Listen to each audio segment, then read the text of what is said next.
in 2019, you can type in thick thighs, and the first thing that'll come up is saves lives. We're in a quote-unquote body positive moment. I'm not going to get into the fact that a majority of the world is still fat phobic, because I only have a short time here, and I'm not Elizabeth Warren, who likely has a plan for that. So although I've always been super supportive of the body positive movement, it never really affected me. I was a size 0 to 2 at my largest, aka extra small, until I was 21. That's most of my life. I actually did the math, and that's 77% of my life. That's also the percentage of white Protestant college graduates who voted for Donald Trump in 2016. And I'll never forget or forgive them. I haven't been able to watch a new television show since the 2016 election because I just really need comfort in this scary time. And I'm saying that as an upper middle class cis white lady.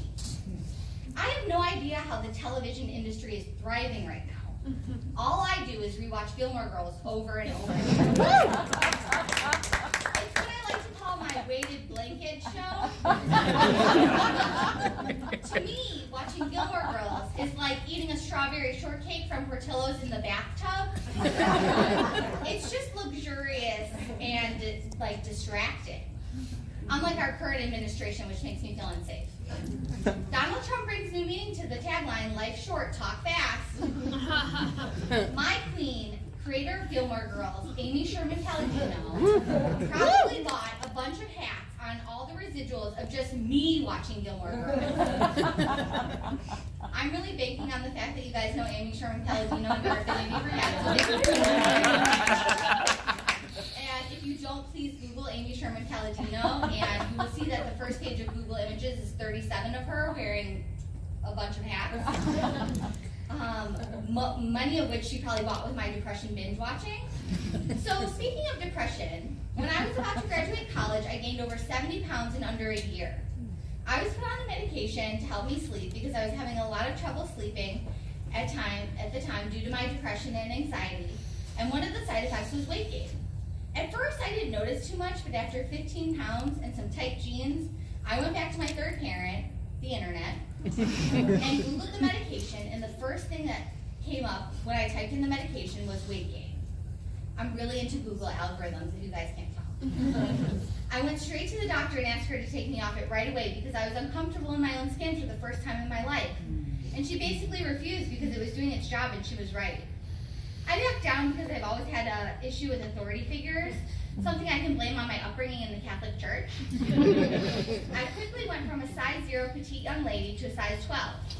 Now, to be fair, a size 12 is pretty average. For reference, Christina Hendricks and Kate Winslet are rumored to wear size 12. I'm just saying I didn't feel comfortable in my own skin. I didn't feel like myself who I identified with a certain size. It's like if Phoebe from Friends came back between seasons 3 and 4 and was like a corporate lawyer with no explanation. It would throw you off too. So when I gained the weight, as I like to call it because I'm a dramatic Gemini, I felt like I was lost. I was about to graduate college with a pretty weird, useless degree in basically fashion psychology, and I was offered a job in Tennessee working on a congressional campaign. I moved to Tennessee 2 weeks after graduation in June of 2014. When you gain a considerable amount of weight in a short amount of time, you start to notice things you've never noticed before, like how uncomfortable the summer and heat is. I remember that summer in Tennessee, I experienced what people referred to as chub rub for the first time. I already have sensitive skin, and as you'll learn, I also have a sensitive disposition. So when my thighs touched for the first time, it began to get raw and painful. Especially when I walked outside in the summer when wearing dresses. I honestly, and this is not a joke, I thought I had an allergy to Tennessee. When I asked my friends, they just looked at me like I was bananas. Haven't I ever had chub rub before?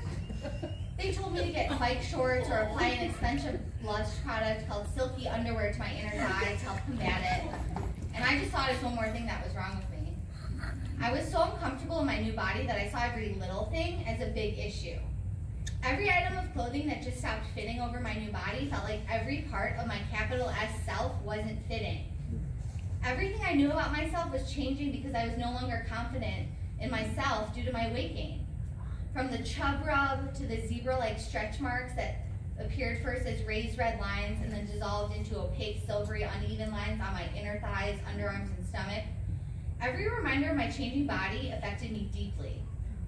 It was like when Harry Potter ended and I had what Tumblr described as post-Potter depression. I maintain that both are equally horrible.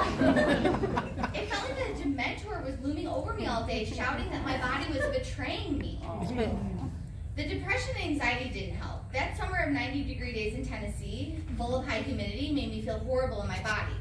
It was a never-ending cycle of depression and anxiety, then pills to fix the depression and anxiety, which had the side effect of weight gain, which led to more depression and anxiety, to higher doses of the pills that caused my weight gain. I remember the fall before, one of the few mornings I was conscious due to my depression. I was so excited to be awake before noon that I went outside to get a bagel sandwich to celebrate. It was a beautiful day and I didn't need a jacket.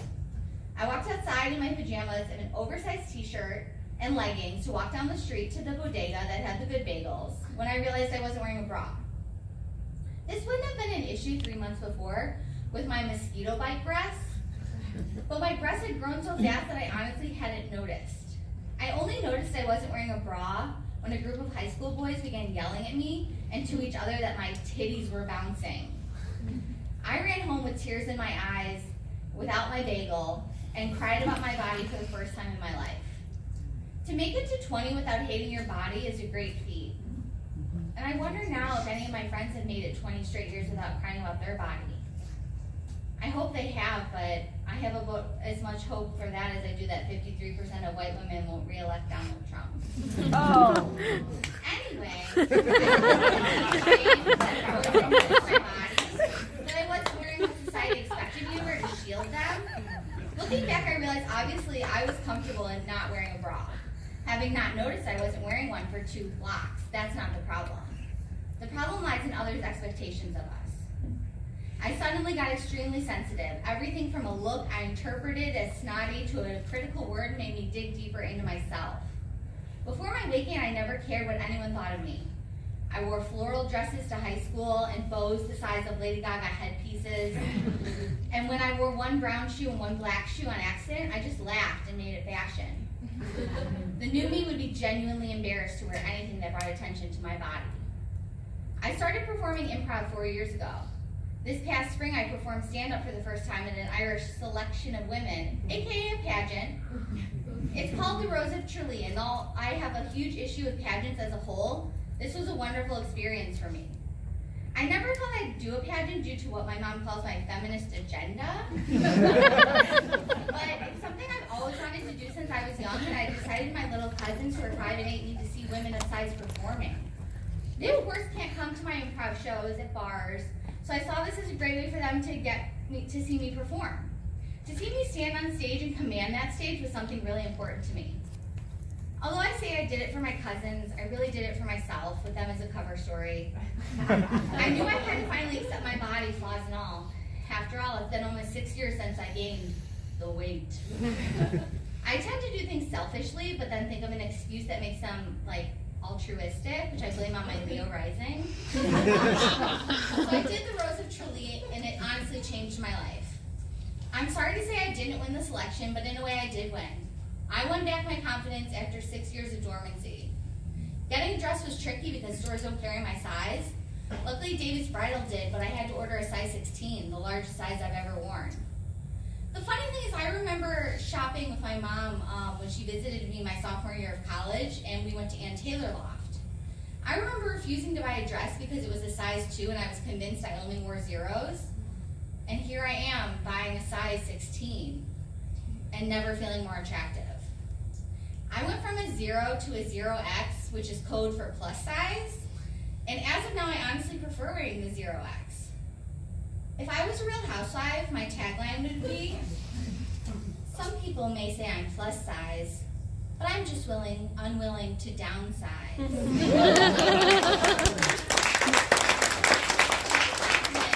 Has soared since I did the Rose of Tralee in April, and my creative performing, work performance, and just about every other aspect of my life has gotten better too. Now that I've gotten my confidence under control, the only problem I have is that I feel like I'm being pulled in 2 different directions at all times. Am I Catholic if I can't reconcile with sexual abuse of children at the hands of priests if I've received all my sacraments? Am I bisexual if I've been in a relationship with a straight guy for 2 years? Or am I just a Gemini? Right now, I'm actually being pulled between 2 women. And it's not romantic, and it's not Kamala Harris and Elizabeth Warren, but it is pretty salacious and full of political intrigue.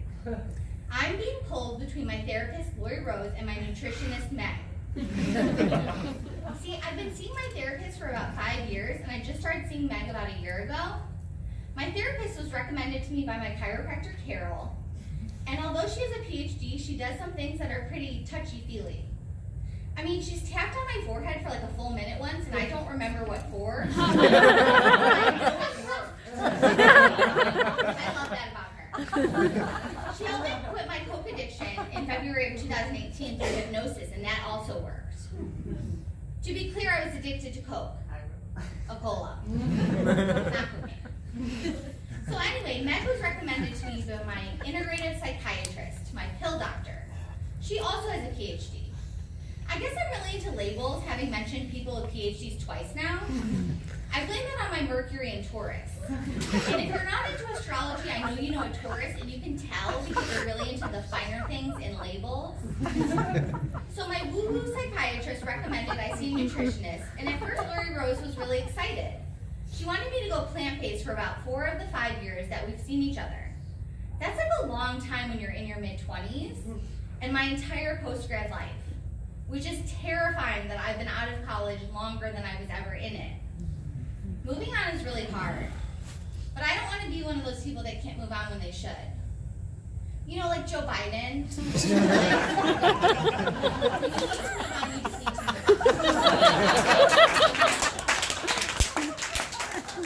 any case, I mentioned I'm in my mid-20s because I'm really afraid of aging.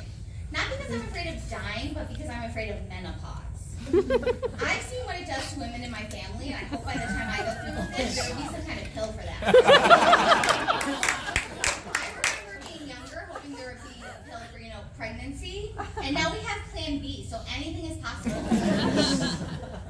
Meg helped me understand that birth control, or the pill, depletes your body of B vitamins, which it needs to create energy. And after 8 years of crying in doctor's offices, my moon is in Pisces, I cry about everything. 1 session with Meg and 2 months of B vitamins, and my fatigue is so much better. Also, I'm on Adderall. Lori Rose wasn't too pleased when she found out Meg wasn't recommending plant-based, and instead we'd be practicing intuitive eating. Basically, practicing anything is a sham. Doctors and lawyers do it though, so we all know they make the big bucks, so I was willing to try. So practicing intuitive eating entails buying a $30 workbook and listening to your body about when you're full. I haven't lost any weight, but I haven't gained any either, so that makes me feel like it's a win, seeing as though this society is like, oh my gosh, you have to hate your body if you're over size 4. So I don't really think they like each other. Meg is threatened to talk to Lori Rose about urging me to go plant-based and my quote-unquote food addiction, because Meg doesn't believe you can be addicted to something you physically need. We'll tell that to the shelter addicts out there. Okay, I guess that doesn't exist. I feel like we're both competing against each other for my sanity, which I kind of love, probably because of my Leo rising. I love being the center of attention, even if it's negative attention. I'm basically Lady Gaga. I live for the applause. So even if that means like women being pitted against each other, which I usually hate, except when it's pop stars, or the Real Housewives, or mental health care professionals. The fact that they don't like each other, though, it makes me really uncomfortable. Like, I know I'm a Gemini, and it's an air sign, so I'm constantly changing my mind. I remember what I said about the Housewives a minute ago, but I've evolved. It makes me uncomfortable, like, you know when you're holding in a fart in front of your boyfriend? You're like physically uncomfortable because you have to fart, but you're also psychologically uncomfortable because you feel like a bad feminist because he farts in front of you. I fully believe that women should be able to fart in front of their partners. I just could never go through with it. I guess I'm pro-choice that way. I don't know what I'll do with my nutrition, but I know it won't be plant-based. I'm Irish, and I eat black pudding, which is a blood sausage. And if you eat blood, you know you like meat, okay? Also, you guys, just like, please vote in 2020. You don't have to join me in voting for Elizabeth Warren in the primary if you really don't want to, but no, it'll break my heart. Just don't vote Republican because I'd really like to keep this dope insurance so I can continue to work on my horoscope-induced narcissism and be a therapist, a nutritionist, a chiropractor, and an integrative psychiatrist. I need them all. I need them all, like I need that Portillo strawberry cake a day before my period starts in the bathtub. Just don't tell Lori Rose that's what me and my thick thighs are eating, okay? All right, that's my time, guys.